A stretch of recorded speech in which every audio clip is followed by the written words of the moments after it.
Hello friends, आप सभी का हमारे चैनल में स्वागत है। आप लोग हमारे साथ वीडियो में बने रहिए और मैं अभी एक छोटी सी कहानी सुनाऊंगी, तो आप लोग कहानी को पूरी जरूर सुनिएगा। और इस कहानी का नाम है तीन बहुओं की कहानी। सरला के तीन बहुएं थी, तीनों बहुत अच्छी थी और हिल मिलकर एक साथ रहती थी और अपनी सास सरला की बहुत ही सेवा करती थी। इसी तरह से सरला के एक दिन मौसी के वहाँ शादी थी, तो सरला कहने लगी हमारी बहुएं तो इतनी अच्छी हैं। उन्होंने क्या किया, अपनी बहुओं के लिए एक एक हार लेकर के और आई, उनके सामने तीनों डिब्बे रख दिए और कहने लगी कि ये हमारी बहुएं के लिए ये एक एक हार है और फिर अभी शादी में जाना है तुम लोगों को, तो अपना अपना ये जेवर लीजिए और अपने पास रखिए। जब भी शादी में जाना हो तो तीनों अपना अपना जेवर पहन लेना। यह देखते ही उनकी बहुएं तीनों बहुत खुश हुई और कहने लगी, ओह सासू माँ कितनी अच्छी हैं, हम लोगों के लिए कितने अच्छे अच्छे हार लाई हैं। और अपना अपना हार का डिब्बा हाथ में लिए हुए तभी एक बहू की नज़र सरला के अलमारी पे जाती है, जिसपे एक बड़ा सा डब्बा रखा हुआ था। तो बड़ी बहू पूछती है, माँ जी उस डिब्बे में क्या है? सरला ने कहा, अरे उस डिब्बे में क्या, उस डिब्बे में भी हार है, वो मेरी सास का दिया हुआ हार है। तीनों ने कहा, माँ जी दिखाइए। सरला कहने लगी, ठीक है मैं अभी तुम लोगों को दिखाती हूँ। फिर तीनों के सामने सरला अपनी सास का दिया हुआ हार जैसे ही लाई, तीनों की आंखें खुली की खुली रह गई और तीनों सोचने लगी कि काश कितना अच्छा हार है। माँ जी, आपकी सासू माँ ने कितना अच्छा और सुंदर पुश्तैनी हार दिया है, ये हार तो बहुत अच्छा लग रहा है और इन तीनों हारों से तो अलग है। और तीनों यह देख करके लालच में आ गई। फिर तीनों ने क्या सोच रही थी कि अब हम अपनी सासू माँ की इतनी सेवा करूँगी, इतनी सेवा करूँगी और उस हार को ज़रूर हासिल करूँगी। और वो हार तो इतना अच्छा है कि जहाँ भी मैं जाऊँगी वो सब लोग मेरे को ही देखेंगे। हार तो बहुत सुंदर है। तीनों की नीयत खराब हो चुकी थी हार के लिए। और फिर तीनों क्या करने लगी, अपनी सासू माँ की बहुत सेवा करने लगी। बड़ी बहू कहीं कुछ करती थी, कोई छोटी बहू हर तरह तरह के खाने पीने की व्यवस्था किया करती थी और अपनी सास की सेवा में लगी रहती थी।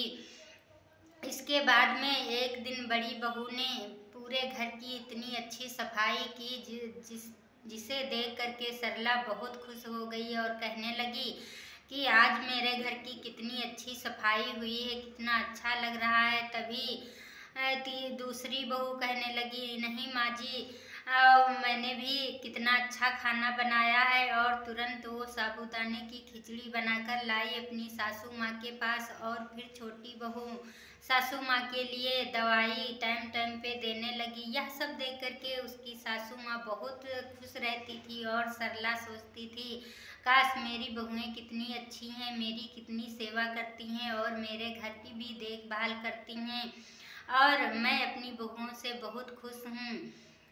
एक दिन क्या हुआ, जब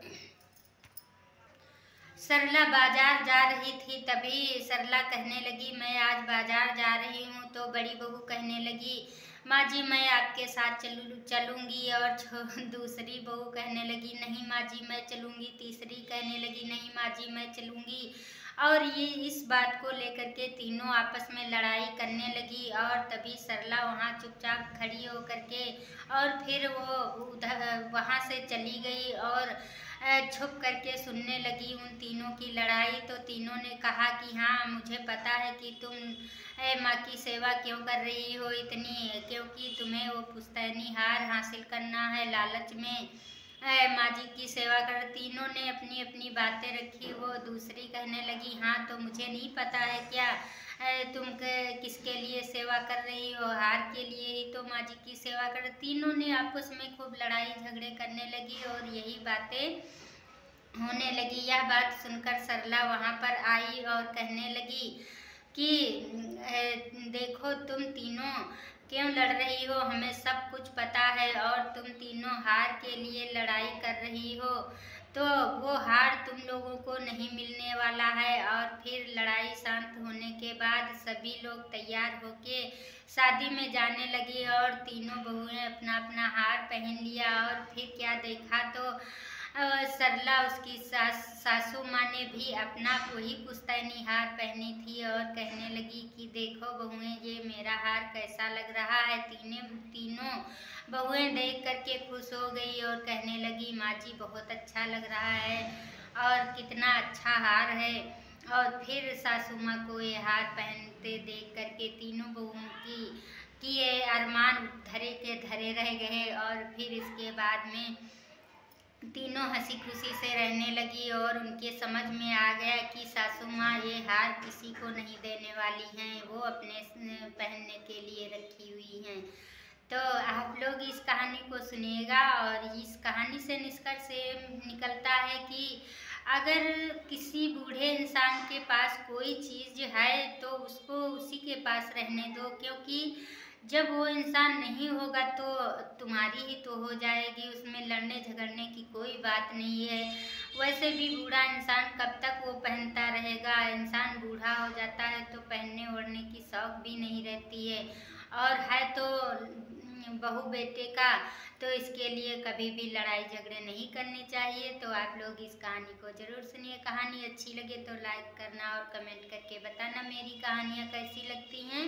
तो अगली कहानी में आप लोगों का स्वागत रहेगा। तब तक के लिए बाय बाय।